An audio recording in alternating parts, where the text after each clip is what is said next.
I suppose we'll all go blind eventually.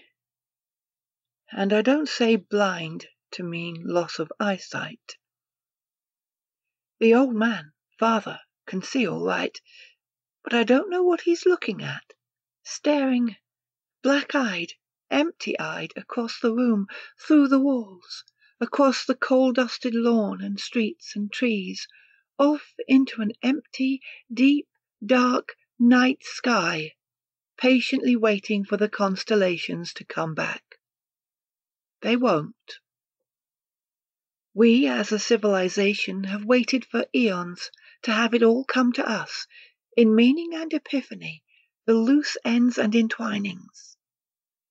No, I mean entwinements, turned straight and streamlined, perfect in perception, perfect in memory, perfect in projection, because knowing what's now is knowing what's to come, I suppose.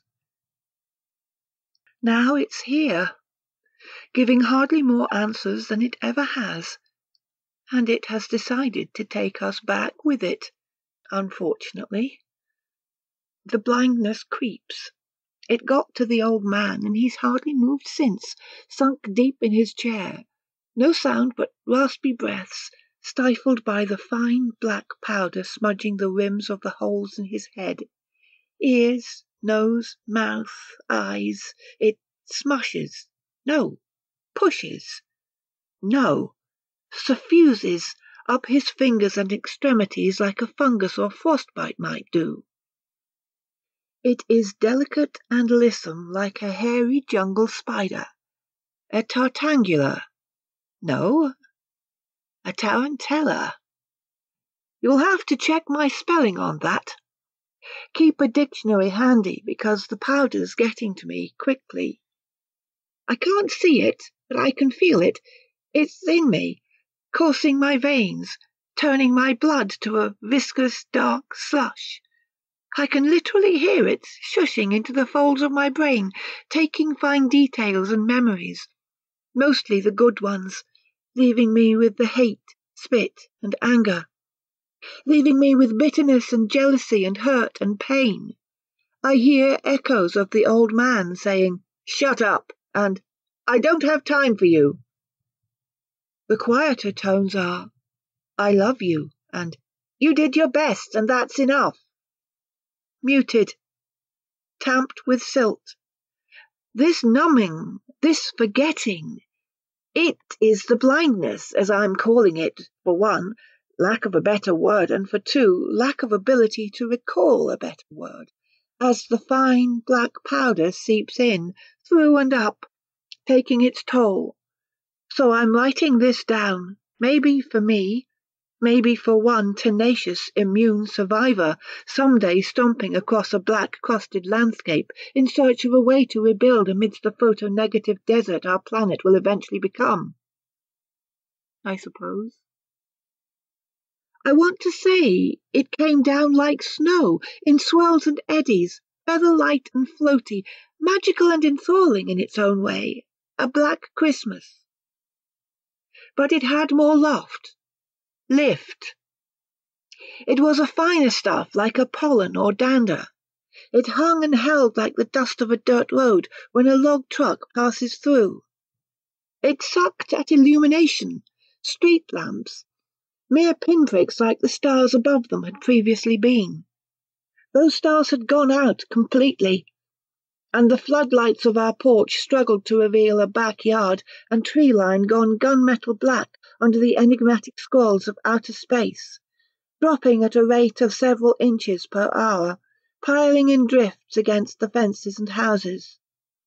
And it moved, too, slightly, slowly, but surely. Our neighbours outside, knee-booted and high-stepping, saw us peeking at them. They threw black snowballs at our faces in the windows. I watched a splatter slide downward on the pane, like anything should, like anything would, though it also crawled outward, and it also crawled upward, alive and sporous. Spore-like? Spurious? I need a thesaurus so bad right now. Thespurious? The neighbours played, pushing and tussling like kids home from school. They roughhoused, they horseplayed, arms blackened to the elbows, legs blackened to the knees, smearing each other's faces in it, pushing and shoving until they both went down, spread wide and sunken in at least 2 feet of the peculiar stuff. It wouldn't let them up. They writhed and suffocated while more and more black powder clung to their forms, round and lumpy, like flour on frying chicken. One of them sat up for a moment, the dust clumping in a caricature, smoothing and rounding the facial features beneath.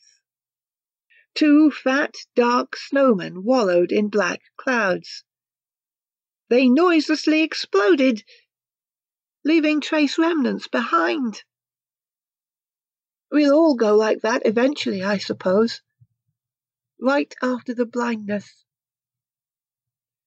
Our house is old, cracked and odd-angled. Wheeled toys and marbles travel across floors without pushes. Doors and windows show splinters of outside at their seams and bottoms. The black powder could follow the trails of the mice, the bugs. It could transit the rusty corners of plumbing and ductwork. However it went about it got my son first. When he coughed so loud, so excruciatingly, it woke me from the couch in the den. I snapped up, ran, and almost broke the doorknob while I shook and rattled my way into his room. 8 years old, he knew no better, marking up the walls, ancient glyphs from hidden Stone-Age caves, hieroglyphics of kid-show cartoons and stick monsters. He had used the powder to smudge a black mural across 10 feet of plaster. His hands were covered, stains on his ears, cheeks, and forehead too. He turned, so proud of his work. His cute, crooked smile showed teeth that were slime-slicked black. He told me it didn't taste very good. It made him cough, he said.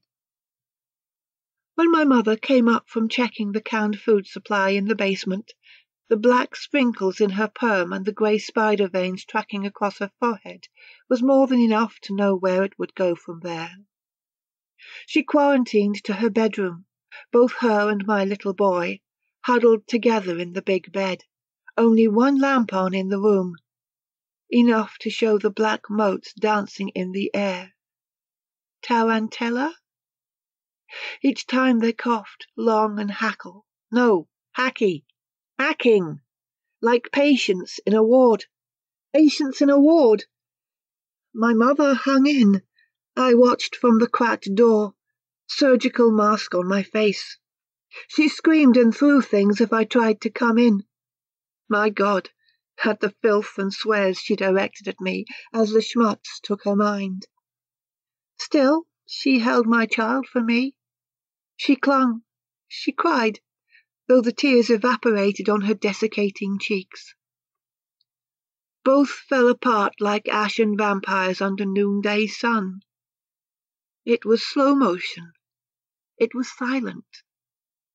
And it was beautiful in its own God-forsaken way. Like I said, my father took to his chair not long after exposure.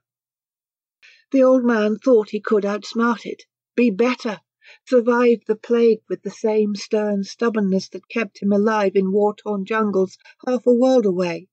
Way back when men were men, he'd say.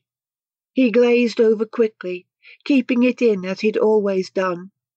Horror flushing his cheeks in pale purple, while good thoughts and firewalls melted, leaving him with the skull faces and hollow eyes of enemy soldiers, broken and shattered while twitching in the mud and undergrowth. He had stood there, rattled, addled, while his gun barrel smoked. I could almost see the scenes playing out over and again like silent movies in the slickness of his deadening eyes. That was before the whites went black, leaving only the hazel rings of his thinning irises, almost eclipsed by dilating pupils. How are you still breathing? Don't leave me, asshole! God damn it, I hate you, you fucking motherfucker! No, I don't. I really don't. But yeah, fuck him. No, piece of shit. He slapped me once, among other things, many other things. But he slapped me and I feel it on my face now, right now, years later. I'm wanting to remember his patience, his tough love. Each time I start to see a smile, though, the lips pull back in a wolfish,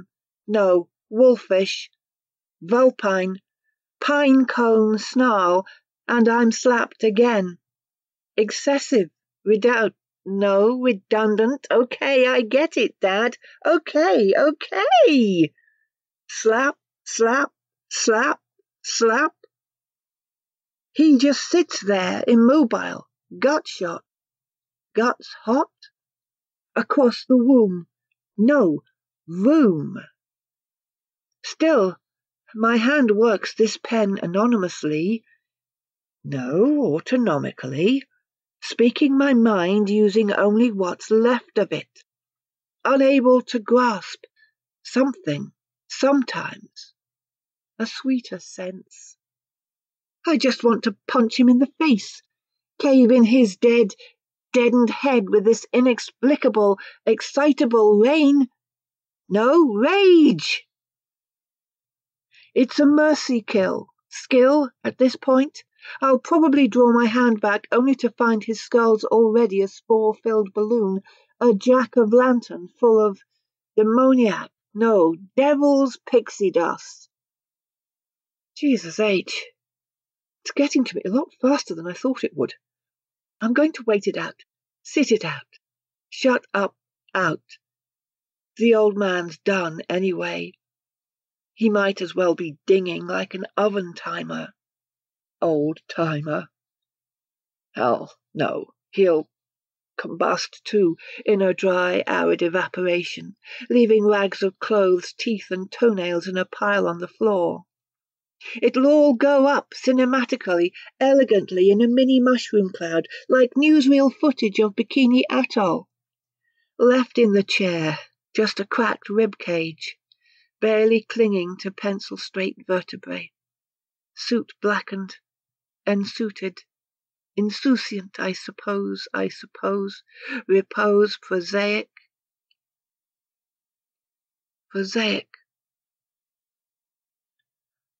I suppose someone might find this and wonder where the writer went, and I'd like to think I might still be around, and I might just be, I suppose. Covered, drowning in the fine black powder. From the corner all they might see are two wide, crazed eyes, staring vacant and lost. That scene where the cartoon character goes into a bat-filled cave without a flashlight. I wouldn't be, weren't be, good company, I suppose. I sucrose, lachrymose, bellicose.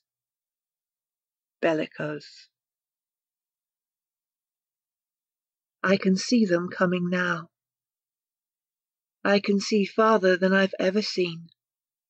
Past sentinel-guarded galaxies, gates leading to more golden gates, and horizons stacked double like inverted chins.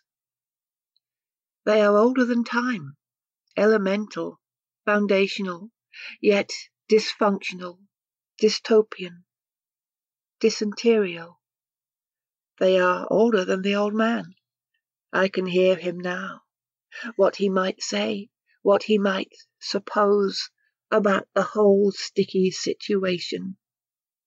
Something like getting it wrong about heavens and about hells, not in concept but in location. Up or down. We inadvertently, theoretically, reversed the directions.